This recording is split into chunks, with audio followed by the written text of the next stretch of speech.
Hi friends, நான் உங்க அனிமிஃபிக் வந்துட்டேன். நாம இப்போ சோலோ லெவலிங் சீசன் 5 எபிசோட் 7 பார்க்கலாம். லேட்டா வரதுக்கு என்ன மன்னிச்சிருங்க, எனக்கு கொஞ்சம் உடம்பு சரியில்லை, ஃபீவரா இருக்கனால தான் வீடியோ வரதுக்கு லேட் ஆகுது. சரி வாங்க நம்ம இப்போ வீடியோக்குள்ள போலாம். போன எபிசோட் லாஸ்ட்ல நம்ம ஹீரோக்கும் டிராகன் மோனார்க்கும் ஃபைட் ஆரம்பிக்கிற மாதிரி இருந்தது. அப்படியே கட் பண்றாங்க. இந்த எபிசோட் ஸ்டார்டிங்ல லேடிஸ் காட்டுறாங்க. லேடிஸ் அப்படியே பில்டிங்ல இருந்து ஜன்னல் வழியா பார்த்துட்டு இருக்காங்க. அப்படி சொல்லுவாங்க பாருங்க, எங்க பார்த்தாலும் ஒரே ரத்தமா இருக்குது, ஒரே நெருப்புமா இருக்குது, இந்த போர் ரொம்ப பயங்கரமா இருக்குது அப்படின்னு சொல்லிட்டு இருக்க. பக்கத்துல இந்த அமெரிக்கன் கில்டு மாஸ்டர் உட்காந்துருப்பான் பாருங்க. அவனு சொல்லுவான், இந்த சங்ஜின்வூ என்கிட்ட உண்மையதான் சொல்றாருன்னு நான் நினைச்சு கூட பார்க்கல, இந்த உண்மையை நான் எதிர்பார்க்கவே இல்லை, நம்ம வாழ்ற வாழ்க்கைக்கெல்லாம் அர்த்தமே இல்லை போலயே, என்னாக போதோ எல்லாமே ஹண்டர் சங்ஜின்வூ கையில தான் இருக்கு, அவர் தான் காப்பாற்றணும், ஒரே ஹண்டர் அவர் தான் அப்படின்ற மாதிரி சொல்ல, அங்க இருக்க லேடிசனரோ சும்மா இருங்க, இருக்கிற ஒரே ஹண்டர் அவர் கிடையாது, இருக்கிற எல்லா ஹண்டரும் அவங்களால முடிஞ்சதை எல்லாமே பண்ணிட்டு இருக்காங்க. இந்த அமெரிக்கா ஃபுல்லா எல்லா ஹண்டர்ஸும் ஒன்னா சேர்ந்து அவங்களால முடிஞ்ச அளவுக்கு சண்டை போட்டுட்டே இருக்காங்க.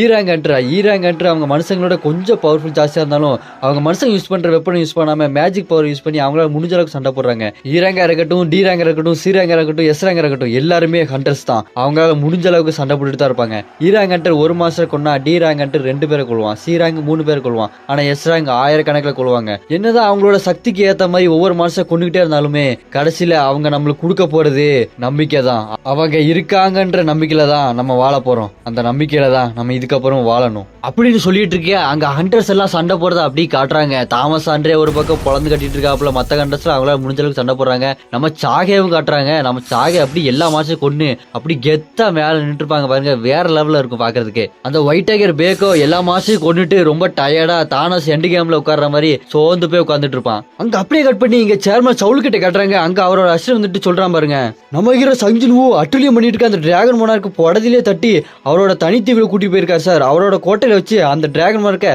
வச்சு செய்ய போறாரு நினைக்கிறேன் சார் அப்படின்னு அந்த அசிஸ்டன்ட் சொல்ல, நம்ம சேர்மன் சவுல் சொல்லுவார் பாருங்க, ஆமா அவர் ஏற்கனவே இதை பத்தி என்கிட்ட பேசியிருக்காரு, நான் சிட்டில சண்டை போட்டா எனக்கும் அந்த டிராகன் மோனார்க்கும் வர சண்டையில அந்த சிட்டியே நாசமா போயிடும், அதனால நான் தனியா ஒரு இடத்த தேர்ந்தெடுத்து அங்கதான் சண்டை போடணும் அப்படின்னு அவர் யார்கிட்ட சொல்லியிருந்தாரு. ஓ இதுதான் அந்த இடமா?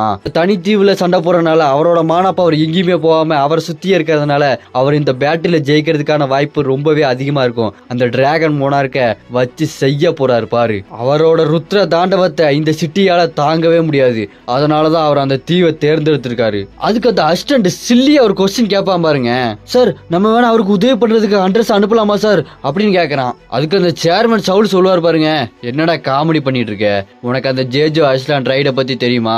அங்க நம்ம எஸ்ராங்கெல்லாம் உயிர் பொழைப்பாங்களா மாட்டாங்களான்ற மாதிரி சாவோட விளிம்புல இருந்தாங்க.